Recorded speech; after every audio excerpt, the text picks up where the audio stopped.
यार दोस्तों, स्वागत है डायरेक्शन चैनल पर। हम हाजिर हैं एक और नए वीडियो के साथ। ये वीडियो ब्लडी सत्य की और वीडियो का टाइटल है नासा भी हैरान, श्री कृष्ण के मिले जिंदा 5 सबूत।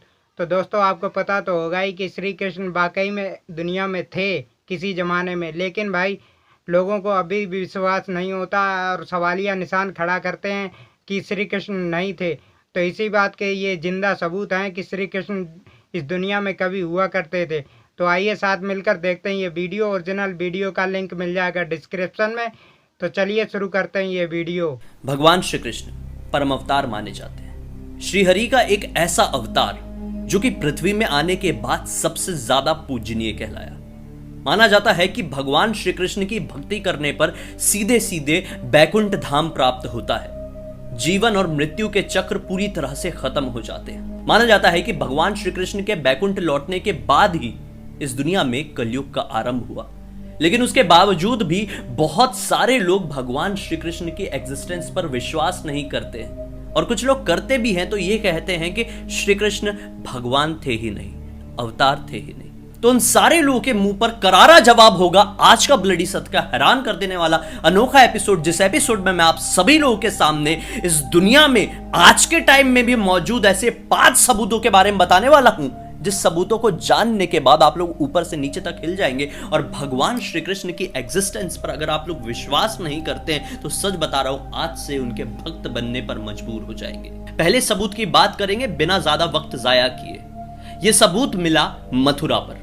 जी हां, श्री कृष्ण की जन्मभूमि, एक ऐसी जगह यहां पर भगवान श्री कृष्ण का जन्म हुआ था। कंस का कारागार यहीं पर था। माना जाता है कि भगवान श्री कृष्ण के जन्म के बाद काफी सारी लीलाएं प्रकृति ने रची थी। जैसे कि आप सभी लोगों को एक पता होगा कि कैसे नंद बाबा जब श्री कृष्ण को टोकरी में रखकर ले जा रहे थे तो कैसे इतनी ज्यादा मात्रा में बारिश हुई थी और कैसे एक नाग आ गया था जो कि श्री कृष्ण का छत्र बन गया था। दोस्तों, क्या आप लोग ये बात जानते हैं कि आज से ठीक 97 साल पहले मथुरा में स्थित विश्राम घाट के पास के एक मंदिर में खुदाई की गई थी, जिस खुदाई में ये शिलालेख बहुत ज्यादा पुरानी जी है। हाँ, इसे आप ध्यान से देखिए, देखकर लग रहा है ना कितना ज्यादा पुराना होगा। जब इसके ऊपर शोध की गई, इसी कार्बन डेटिंग की गई, इतिहासकारों ने पता करने की कोशिश की है कि ये शिलालेख कितनी ज्यादा पुरानी हो सकती है। तो क्या आप लोग जानते हैं क्या पता चला? ये समझ में आया कि ये शिलालेख लगभग 4 से 5 हजार साल पुरानी है। अगर 4 से 5 हजार साल पहले, बहुत सारे लोग ये भी सोच रहे होंगे कि इतनी पुरानी चीज अभी तक कैसे एग्जिस्ट करेगी, तो करती है।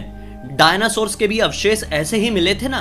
तो ऐसे ही श्री कृष्ण का एक प्रमाण मथुरा की भूमि चीर कर दुनिया वालों के सामने निकला और ऐसे लोगों के मुंह पर करारा तमाचा पड़ गया जो कि भगवान श्री कृष्ण की एग्जिस्टेंस पर विश्वास नहीं करते थे। अरे अगर आप लोगों ने आर्यभट्ट के बारे में सुने होंगे या पढ़े होंगे तो आप लोगों को पता होगा कि आर्यभट्ट ने भी ये बताया था कि महाभारत का युद्ध करीब करीब 3100 ईस्वी पूर्व हुआ था। 4 से 5 हजार साल पहले के सबूत, अगर ये काल्पनिक घटना होती तो केवल आज की दुनिया के सामने ही होती।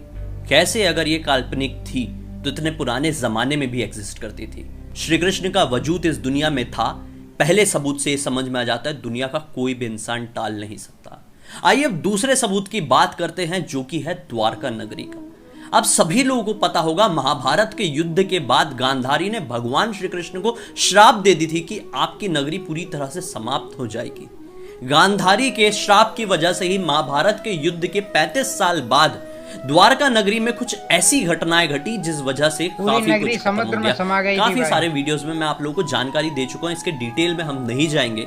लेकिन ये जान लीजिए कि एक ऐसी आपदा आई थी जिसकी वजह से पूरी द्वारका नगरी समुद्र में समा गई थी। जब ये बात दुनिया वालों के सामने आई, दुनिया इतनी ज्यादा एडवांस हो गई, तो वहां के पास के समुद्र में इतिहासकारों ने खोज करवाई।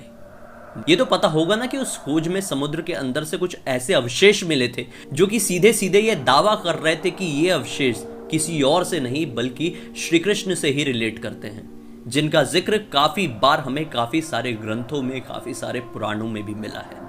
कार्बन डेटिंग करने पर इनके भी ये पता चला कि ये सारे अवशेष 4 से 5 हजार साल पुराने हैं। अगर श्री कृष्ण, महाभारत और द्वारका नगरी काल्पनिक थी तो कैसे समुद्र के अंदर से एक पूरी की पूरी नगरी मिली जो सीधे सीधे प्रूव कर रही थी कि ये सारे प्रमाण सीधे सीधे श्री कृष्ण से ही रिलेट करते हैं। आइए अब बात करते हैं तीसरे नंबर के सबूत की, जो कि कोई और नहीं बल्कि है निधिवन का सबूत। काफी सारे वीडियोस में बेशक और मैं खुद जाकर भी वहां पर दर्शन किया हूं ऐसी पावन भूमि का। आप लोगों को बताया हूं जाकर भी, बैठे बैठे भी, कि निधिवन कितनी चमत्कारी जगह है। ये एक ऐसी जगह है जहां पर भगवान श्री कृष्ण आज खुद आते हैं और इस प्रमाण को कोई भी झुटला नहीं सकता। हर सूर्यास्त के बाद निधिवन के पट को पूरी तरह से बंद कर दिया जाता है और अलौकिक रोशनी को भी निकलते हुए कई बार बाहर से देखा गया है। निधिवन के अंदर कौन सा चमत्कार होता है, कौन सा नहीं, ये तो आज तक किसी को नहीं पता चला। लेकिन हाँ, काफी सारे लोग जिन्होंने जाने की कोशिश किए हैं, जो कि भगवान श्री कृष्ण की भक्ति के वजह से उनके तेज को बर्दाश्त कर पाए हैं, उनसे ये चीज तो दुनिया को पता चली है कि भगवान श्री कृष्ण निधिवन में आज भी अपनी गोपियों संग, राधा रानी संग प्रकट होते हैं। वहां के मंदिर में भी काफी सारे ऐसे आए दिन सबूत मिलते हैं जिसे देखकर आप नहीं झुटला सकते श्री कृष्ण की एग्जिस्टेंस को, और ये भी कि आज भी वो निधिवन अभी भी रास लीलाएं होती हाँ। हैं भाई। अगर आप यहाँ के मंदिर के बारे में देखेंगे तो मंदिर के पट बंद होने से पहले एक सेज सजाई जाती है और सुबह उठकर जब वापस से खोला जाता है तो जो पिछली रात को सेज सजाई गई थी वो बिखरी हुई मिलती है, प्रसाद पान झूठा हुआ मिलता है, दातून किए हुए मिलते हैं और श्रृंगार का सामान जो राधा रानी के लिए रखा गया था वो भी उपयोग किया हुआ दिखाई देता है। निधिवन के पेड़ों को ही आप देखेंगे तो वो पूरी तरह से खोखले दिखाई देते हैं, लेकिन ऊपर की तरफ से पूरे हरे भरे। ये कैसा चमत्कार हो सकता है? लोग ये भी मानते हैं कि ये जो पेड़ हैं ये दरअसल गोपियां ही हैं जो हर सूर्यास्त के बाद अपने असली रूप में आती है, श्री कृष्ण के साथ रास लीला होती है और फिर उसके बाद वो चले जाए। अब रास लीला को मिसअंडरस्टूड मत कीजिए, रास लीला मतलब एक नृत्य कला होती है, डांस फॉर्म। जी हम बात करते हैं चौथे नंबर के सबूत की, जो कि इंडो ग्रीक के एक राजा एगेथोगलस से रिलेट करता है। दरअसल उस जमाने में जो राजा रानी हुआ करते थे, किंगडम साम्राज्य संभालने वाले लोग हुआ करते थे, वो लोग जो करेंसी डिजाइन करते थे तो उनके पीछे अक्सर जो बहुत ही स्ट्रांग लोग, बहुत ही जाने माने लोग, देवी देवता होते थे, उनकी तस्वीर को छपवाया करते थे। तो इंडो ग्रीक किंग एगेथोगलस ने भी अपने एक किंगडम में करेंसी बनवाया था, जिस करेंसी को आप ध्यान से देखेंगे तो क्या पाएंगे भाई? यही पाएंगे कि सीधे सीधे ये करेंसी श्री कृष्ण को ही दर्शा रही है। सुदर्शन चक्र साफ दिख रहा है भाई। देखकर ये समझ में आ रहा है कि कोई खड़ा है जिनके हाथ में सुदर्शन चक्र है, कमर में एक तलवार बंधी हुई है। साफ साफ समझ में आता है कि ऐसा उल्लेख किसी और के बारे में नहीं, श्री कृष्ण के बारे में ही मिलता है। इसकी भी जब कार्बन डेटिंग हुई, समझ पाए इसे लोग, तो इतिहासकारों ने क्लियर किया कि ये करेंसी आज से 120 से लेकर 180 ईस्वी पूर्व की। वो जमाने में तो टीवी फिल्म पिक्चर एग्जिस्ट नहीं किया करते थे ना, तो फिर क्यों काल्पनिक कहानियां बनेंगी? सच्चाई रही होगी तभी तो देश विदेश के शासक भी इस चीज के ऊपर विश्वास करते थे और सबूत के तौर पर दुनिया के सामने उन्होंने भी लाने की कोशिश किए थे। खैर, अभी डायरेक्टली बात करेंगे 5वें नंबर के सबूत की दोस्तों। श्रीमद् भगवद गीता कभी पढ़े हैं? नहीं, पढ़कर देखिए, समझ में आएगा कि एक ऐसा महापुराण, एक ऐसा महाग्रंथ कोई इंसान लिख ही नहीं सकता। ऐसे ग्रंथ, ऐसे पुराण को लिखने के लिए दिव्य ज्ञान होना बहुत ज्यादा जरूरी है और किसी इंसान के पास इतना ज्यादा ज्ञान होना असंभव है। लोगों की माने तो श्रीमद् भगवद गीता में मौजूद हर एक श्लोक के ऊपर एक नई पुस्तक लिखी जा सकती है। इसमें इस तरह का परम ज्ञान है जिसे पढ़ने के बाद आप जीवन, मृत्यु, रिश्ते, नाते, मोह, माया सब कुछ डिटेल में समझ सकते हैं। विश्वास मानिए, ये पढ़कर आप लोगों को समझ में आ जाएगा। माना जाता है कि श्रीमद् भगवद गीता में वो सारी चीजों का उल्लेख है जो कि भगवान श्री कृष्ण ने अर्जुन के सामने महाभारत के युद्ध शुरू होने से पहले की थी। और ऐसे दोस्तों ना जाने कितने सारे प्रमाण हैं जो मैं कभी कोशिश करूंगा ना आप लोगों के सामने लेकर आने की, तो एक वीडियो ना मेरा 50 घंटे का बन जाएगा।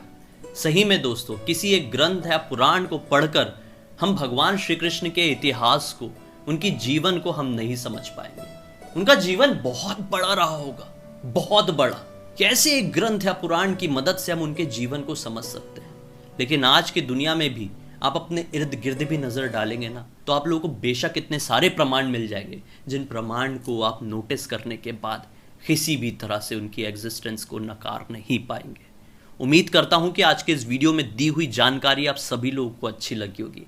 इस वीडियो को अब तक देखे हैं, पसंद किए तो लाइक करके शेयर जरूर करना अपने दोस्तों और परिवार वालों के साथ, ताकि सच्चाई सभी लोगों तक पहुंचे एक मनोरंजन के साथ साथ।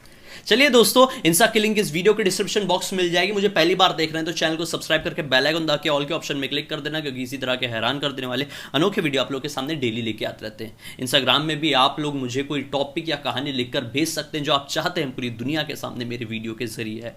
चलिए कल फिर से मिलते हैं, तब तक के लिए बहुत बहुत धन्यवाद। आप लोगों का दिन शुभ हो। जय श्री कृष्ण। कल एक हॉरर स्टोरी के साथ आऊंगा।